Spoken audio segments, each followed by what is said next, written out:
Hi, my name is Ammy Argenal, and today we're going to be talking about the 1988 Beetlejuice movie and basically my analysis and the themes I found within the movies.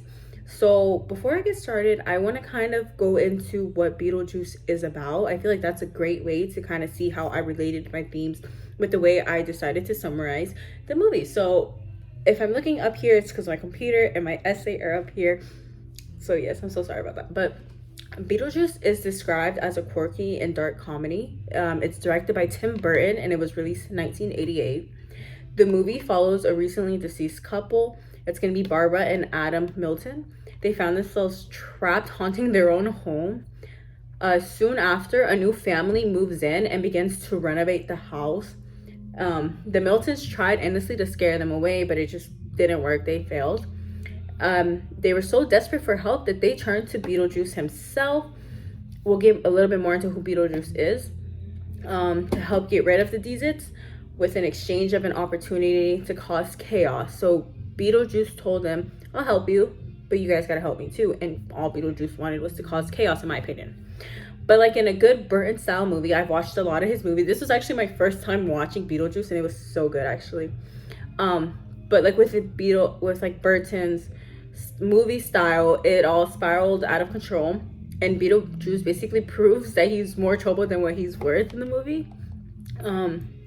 So before I get started to explaining the characters, I want to just say I love the way that they spelled Beetlejuice in the movie, like the character's name. I kept joking with my friends. I was like, oh, he's French. I love the way they did that. But I am going to just get into a brief description of who the characters I'm going to be talking about are, basically. So first, we have Adam and Barbara Milton. That was the couple that died. They are a loving and devoted couple who reside in the Connecticut area. Adam, he's shown as mild-mannered, creative, just a person with a gentle demeanor, while Barbara is also shown as warm-hearted, compassionate, and optimistic. We see in the movie that they're completely devoted to each other, that they genuinely love each other. Their lives take a dramatic turn when they die in a car accident and find themselves trapped, haunting their own home. So we also see them navigating into the afterlife and as ghosts. The next people we're going to talk about is the Deets. That's the family that moves into their home after the Miltons die. And that is Charles, Delilah, and Lydia.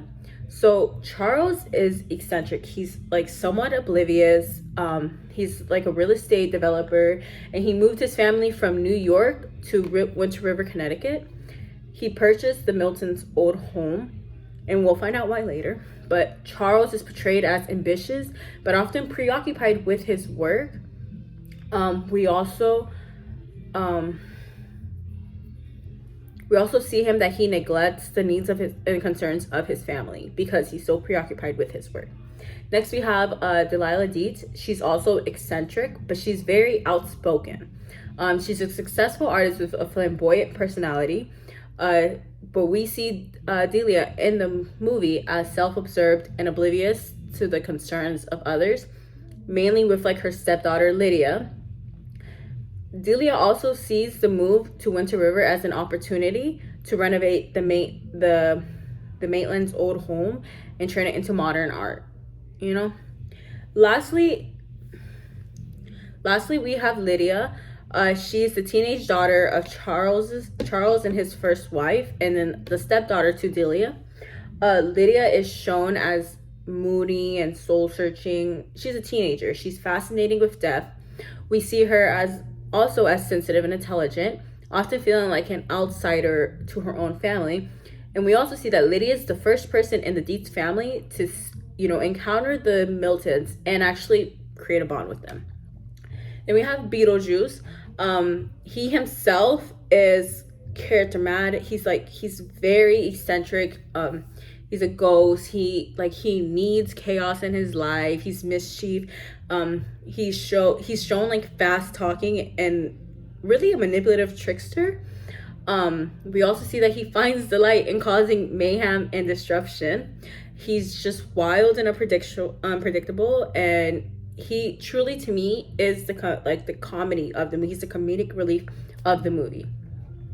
So now that we know what the movie and the characters are about, I would like to say that the first three main themes that I noticed the first time watching this movie at the beginning of April, I've watched it like 20 times since. Actually, I've watched it exactly 9 times.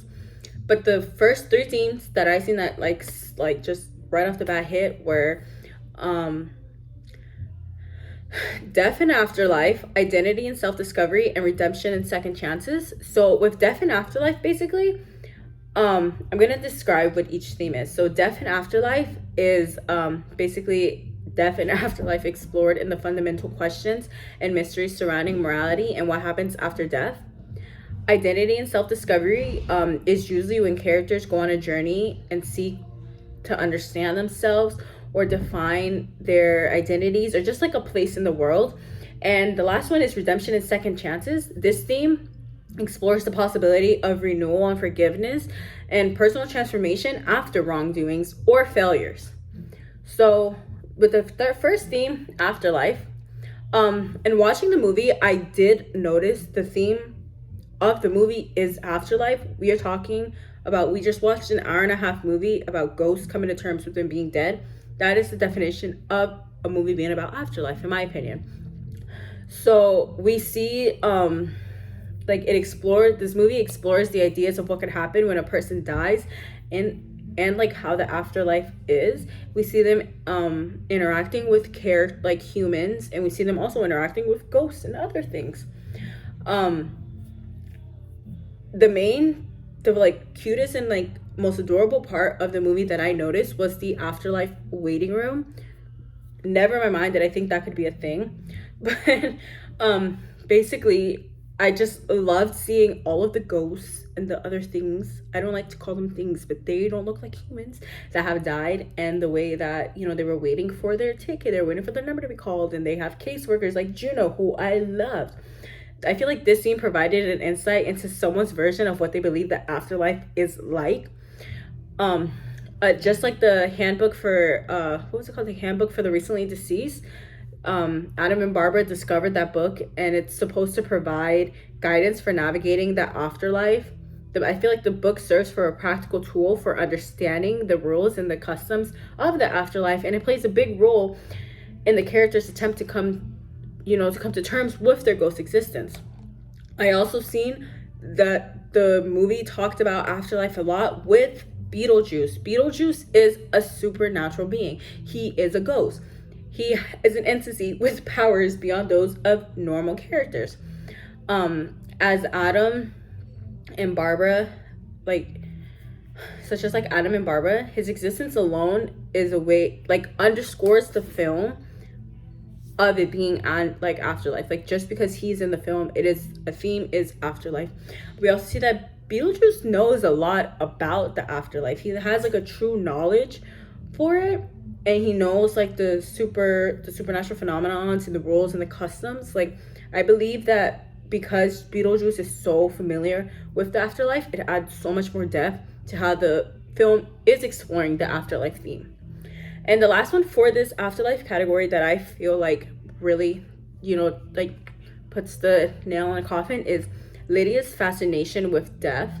It served as a subtle exploration into the afterlife. Her theme, the theme of curiosity and existential longing and mysteries. Lydia's interest reflects a curiosity about the unknown and what lies in the realm of its living because of her fascination. Because her fascination isn't morbid, it's more intellectual in a way. She seeks to understand of the mysteries of the afterlife. So that's all I have for afterlife. The next theme I have is truly one of my favorite themes in any movie or any story or anything, is identity and self-discovery. One thing I noticed with identity and self-discovery is that the main characters, the Miltons and Lydia, they were seen questioning their belonging. The Miltons struggled to accept the fact that they're dead and now they're ghosts, whereas Lydia struggled to feel like she was a part of her family. In my opinion, the movie Beetlejuice explored the theme of identity and self-discovery with the journeys of those characters. One example is the Miltons' identity crisis. After their death, Adam and Barbara do struggle to come to terms with the fact that their new identities are ghosts. They have to navigate the transition from being a typical married couple to now being spirits that just happen to be haunting their home forever. Like, that's a journey that results in them having to accept new existence and finding a way to assert their presence in the afterlife. Another example could be Lydia's search for belonging. Lydia is the teenage daughter of the Dietz family. Throughout the film, we see her grappling with her feelings of feeling alienated and feeling like she doesn't belong. We also see her drawn to the supernatural things and finds peace with her interactions with the Miltons. She also feels like the Miltons understand her in a way that her family doesn't. That's why Lydia actually ends up making friends with the Miltons and gets involved in the quest to help the Miltons reclaim their home. That Lydia Lydia discovers her sense of purpose and belonging, something that we see in the film that she's really been missing. Another one that I debated on putting into identities, but like identity and self-discovery, but I feel like this is a big thing of self-discovery, is Delia Dietz. Her search for belonging as well. Like, Delia Dietz, she is the stepmother of Lydia, and I noticed she struggled a lot with her identity as an artist. In the movie, we saw her portrayed as pretentious and almost like self-absorbed. She always prioritized her artistic ambitions over like the feelings of her family. And I personally liked I liked her as a character in the movie. Like, she was a good add to the movie, and I feel like if it was a different mom, I wouldn't have liked the movie as much, but I really love Delia's character. In Delia's journey, it involves confronting her own insecurities, such as needing artistic validation. Like, she is a very successful artist, but we see her struggle to get the validation that she deserves, basically, and the recognition for her work. We also see her insecurities in her relationship with Lydia. I seen that Delia seemed to always be struggling to connect with Lydia. And then her acceptance by the new people in town, her art style, it set her apart. It created judgment by the people of the Winter River, which led to her, all that, and the the unnatural things that happen in her house led her to reevaluate her priorities, which helped her find a renewed sense of purpose to help of course with the help of the supernatural things that were going on in her house. She noticed the importance of nurturing her relationships and creating a sense of belonging with Lydia, as well as the house experience helped her reevaluate her priorities and embrace a more authentic expression of her art.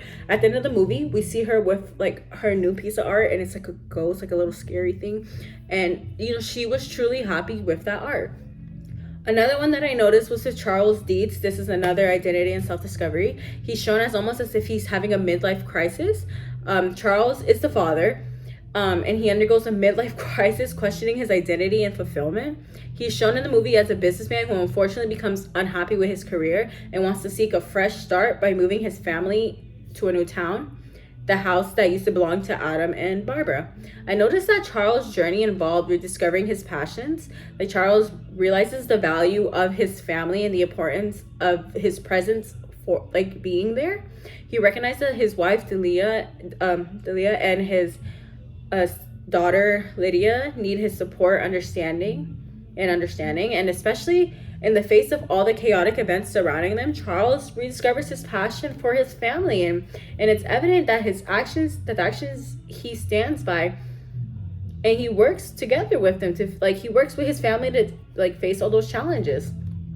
In conclusion of identity and self-development, I believe that this theme uses the exploration of the personal journeys. We see the characters navigate through trying to figure out who they are and what's their purpose.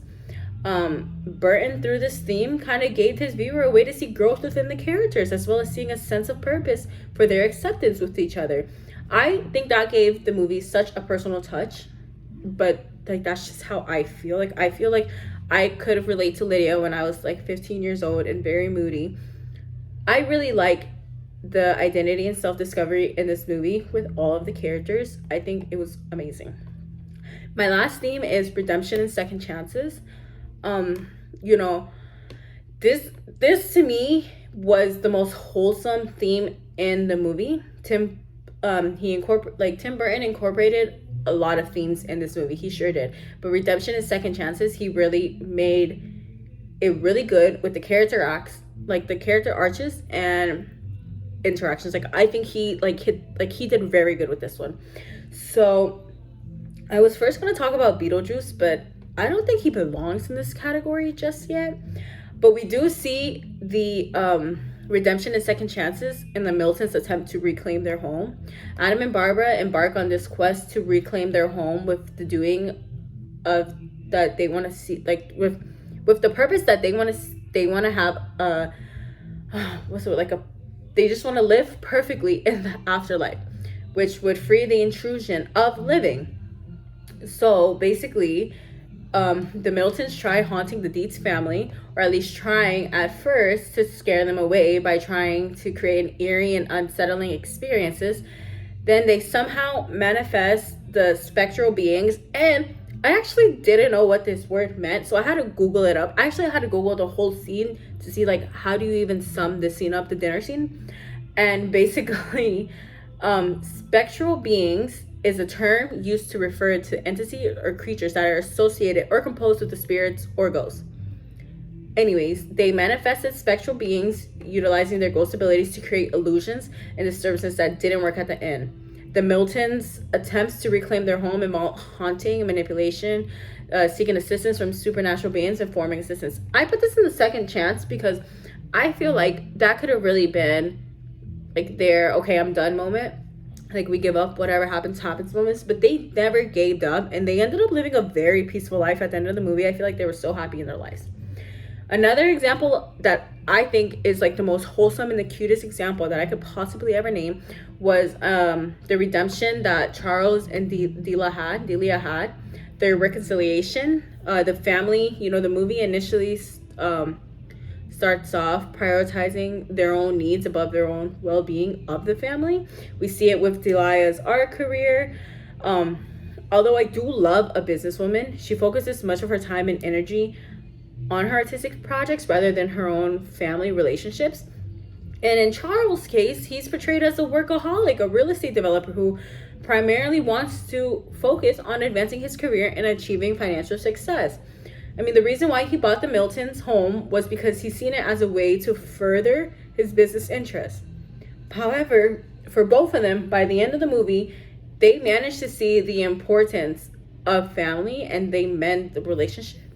The ending scene of the movie, like where the ghosts were downstairs dancing with Lydia and the parents were upstairs, just doing their true callings and passions, like that to me was so cute and it literally made me tear up.